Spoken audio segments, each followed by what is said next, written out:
Salut à tous, bienvenue dans ce nouveau vlog. Aujourd'hui on est au Nürburgring, c'est marqué au-dessus. On a été invité par la marque et le fabricant Hoplite, merci à eux, pour assister à la Sim Expo 2021. On était venu déjà ici il y a 2 ans. L'année dernière on ne s'est pas présenté, mais on va ensemble dans cette vidéo faire un petit tour de ce que proposent les différents stands et surtout, eh bien, on va aller voir nos amis de chez Hoplite. Je vous invite à suivre la vidéo, il y aura un petit peu de passages musicaux, peut-être des interviews, je ne sais pas encore, je viens d'arriver. On va voir de quoi vont être fournis ces 2 jours qui promettent déjà d'être sous le soleil.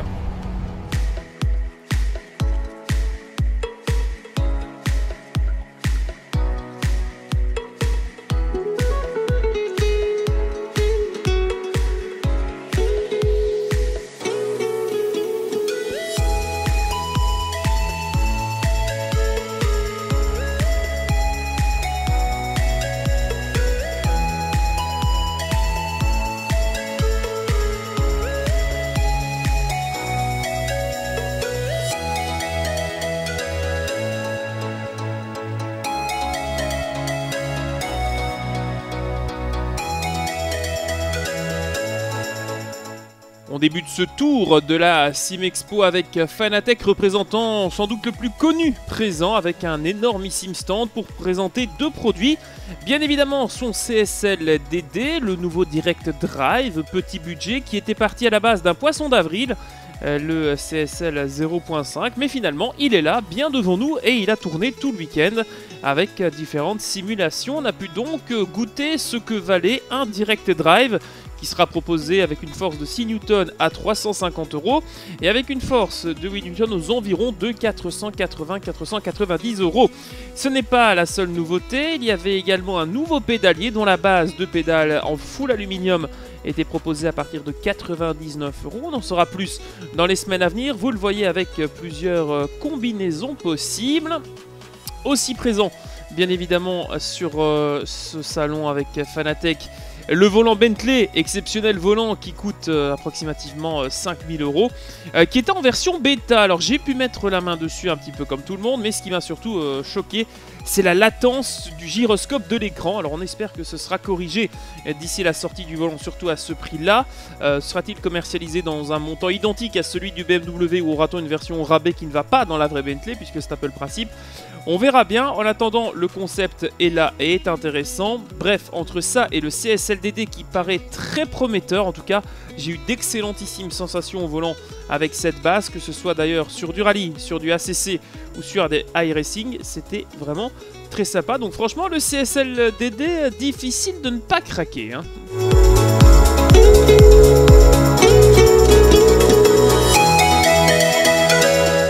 Je vous propose d'enchaîner immédiatement avec une petite interview du patron d'Hoplite, grâce à qui j'ai pu me rendre à cette édition de la DAX Sim Expo. Il nous parle de ses nouveaux produits. Alors Eric, bonjour, on est sur le stand d'Hoplite, on est ici grâce à toi, donc merci déjà pour l'invitation.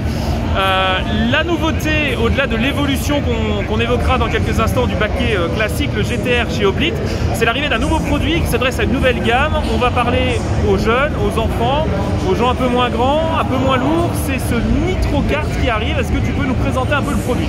Oui, absolument. Merci Maxou d'être là avec nous et pour cette interview. Donc en fait là aujourd'hui on présente à la DAX Sim Racing Expo le Nitro Kart.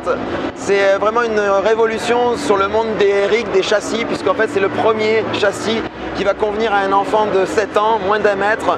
Donc c'est vraiment la possibilité de pouvoir avoir une première expérience du sim racing, et qui plus est un châssis qui est totalement évolutif, puisque c'est un châssis qui va l'accompagner dans sa croissance et qui est capable de recevoir aussi des gabarits de plus d'1 mètre 90. Donc ce qui est assez incroyable. C'est quand même pas mal, sachant que 1 mètre 90, quand on voit que certains pilotes souffrent de leur hauteur, ça peut être très intéressant. Évidemment, il y a un côté budgétaire qui est intéressant aussi. C'est plus facile à ranger, c'est plus facile à déplacer, c'est moins lourd. Mais c'est pas pour autant limité, c'est-à-dire qu'il y a support écran, il y a pas mal d'options. Est-ce qu'on peut voir un petit peu à quoi ça ressemble avec celui qui est derrière? Absolument. Donc en fait, le Nitro Kart, l'intérêt effectivement, c'est qu'il est très compact. Donc on est sur du tube de 35 mm d'épaisseur et un système en fait qui est extensible. Donc on va pouvoir dévisser grâce à ces molettes et donc replier afin de ranger une fois qu'on a terminé de jouer avec. Donc l'extension ici, elle est plus de 80 cm. Donc ce qui donne vraiment cette amplitude qui permet justement à des joueurs de 1 mètre 90 de jouer. Donc on a la possibilité d'ajuster la partie arrière comme la partie avant, ce qui fait que là aussi en fonction de la taille de son corps, que l'on ait un tronc ou des jambes longues ou courtes, peu importe, on va ajuster véritablement en fonction de son désir, ce qui est un point très important. Autre élément très important, la possibilité d'incliner le volant et de régler la hauteur du volant. Donc non seulement on a ce réglage en hauteur, mais aussi ce réglage en inclinaison selon que l'on souhaite jouer à de la F1, plutôt du GT, plutôt du rallye, etc. Donc différentes positions. Également on va pouvoir incliner les pédales, là aussi pour avoir une position idéale dans le jeu. Donc ce qui est intéressant également, c'est que le produit, on le fournit avec un véritable siège baquet fibre de verre, ce qui est issu du monde professionnel, et qu'on l'accompagne également d'un réducteur de siège, donc réducteur de siège qui a été dessiné par Hoplite et qui permet justement à un enfant d'avoir un confort parfait, je dirais, dans le baquet. Donc c'est vraiment quelque chose de très confortable. En plus, dans le NitroKart, ce qui est intéressant, c'est qu'on va avoir des accessoires supplémentaires. On va avoir le support écran. Ce support écran est intéressant parce qu'il va permettre justement un réglage en hauteur de l'écran en fonction de la taille et du gabarit de la personne. Donc que ce soit un enfant ou un adulte, on va pouvoir ajuster la hauteur exactement au niveau des yeux. Ensuite, ce qui est intéressant, c'est qu'on réfléchit à des accessoires supplémentaires comme évidemment le support boîte de vitesse que l'on proposera plus tard. Alors c'est un produit qui n'est pas encore disponible, est-ce qu'on peut déjà avoir peut-être une date, voire un prix annoncé? Oui, donc en fait le produit actuellement, on est sur un programme de précommande qui va débuter sur le mois de décembre 2021 et le produit sera lancé officiellement sur le marché en février 2022. Donc ce qui va nous permettre justement de prendre le temps d'avoir aussi un petit peu de la visibilité sur le marché français et européen. Bah écoute, hâte de voir ça, en tout cas merci beaucoup, c'était très intéressant et donc le NitroKart bientôt disponible. C'est pas pour moi, hein, je suis pas au format bien évidemment, mais ça peut intéresser vraiment énormément de jeunes pilotes.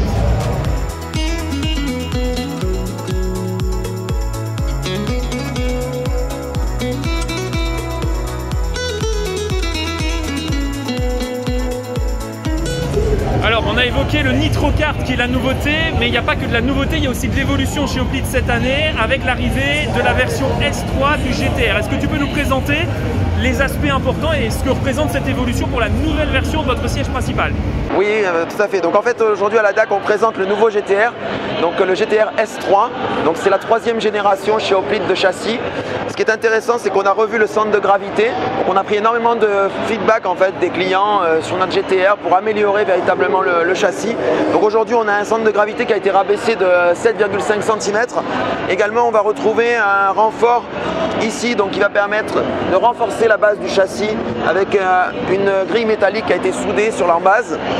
On a des renforts tubulaires latéraux qui vont permettre de recevoir des accessoires Flight Simulator, donc notamment le joystick et la manette des gaz, donc comme on peut le voir ici. Des plaques qui offrent une multitude de perçages pour l'ensemble des écosystèmes et des périphériques, que ce soit Thrustmaster, Logitech, Fanatec, Cytec, tout ce que vous voulez. On peut absolument tout fixer sur le nouveau GTR S3 grâce à ces options. Ensuite, également, ce que l'on peut dire, c'est qu'on l'a équipé de patins pivotants, donc ce qui fait que vous avez une parfaite adéquation et adaptation au sol, quelle que soit en fait la position ou l'inclinaison de votre sol. Donc ils se sont en fait des patins rotulés, donc ce qui est particulièrement intéressant lorsque le sol n'est pas droit. Donc ce qui fait qu'on a une parfaite adhérence au sol. Encore une fois, je remonte, patins rotulés. Donc on est les seuls à proposer ça sur les châssis. Et donc une parfaite adhérence au sol.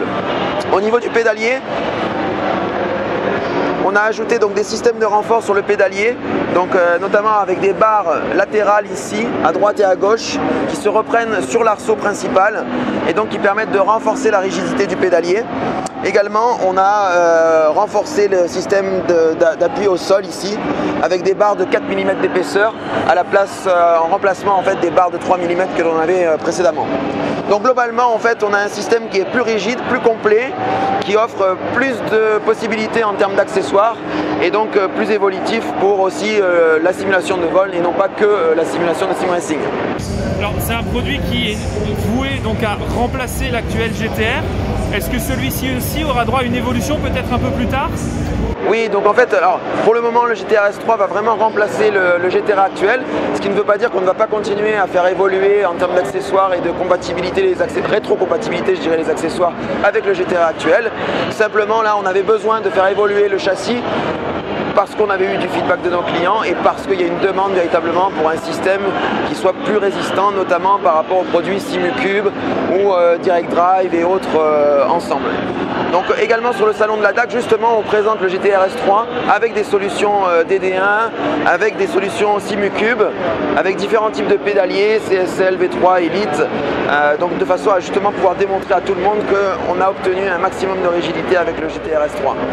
Également, on présente en avant-première une évolution de notre support clavier-souris, en complément, comme je vous le disais, là, des plaques de réception des supports Flight Simulator. Alors, même question évidemment pour le NitroKart, en termes d'attente, quand est-ce que ce sera disponible cette évolution et à quel budget? Donc le GT RS3 va sortir au mois de décembre cette année et en termes de budget, on va se situer dans une fourchette qui est comprise entre 469 et 499 euros. Voilà, c'est encore des petits détails à terminer et on pourra être en mesure de dévoiler le prix définitif d'ici environ 3 semaines. Très bien, ça promet en tout cas. Merci beaucoup Eric pour déjà ton invitation et on va tester ça en vidéo.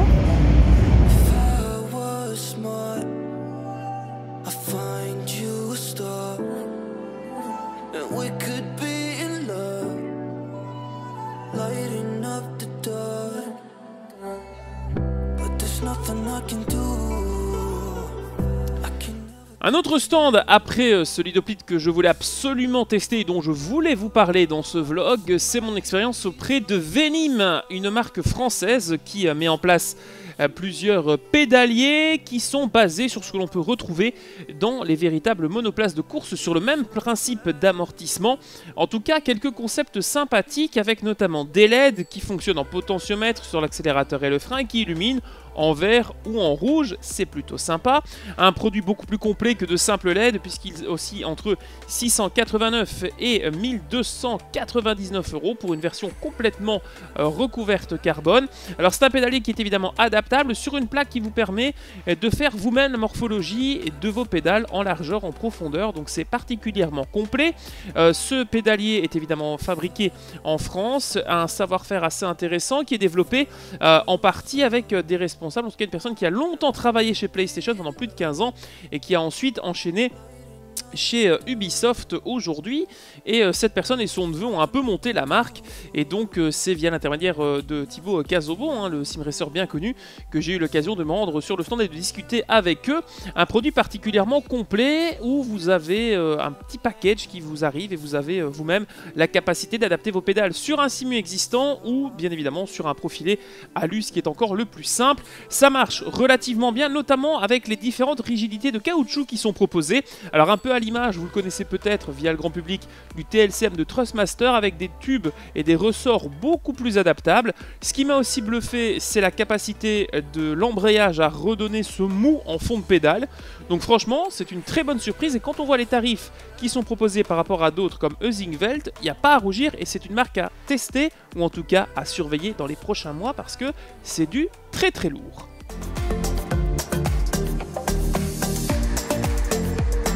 Avant de conclure, je voulais également passer un petit mot à nos amis de chez P1 Sim, une entreprise française qui propose une roue à modèle unique. Il s'agit de la P1 Eau Rouge qui est proposée.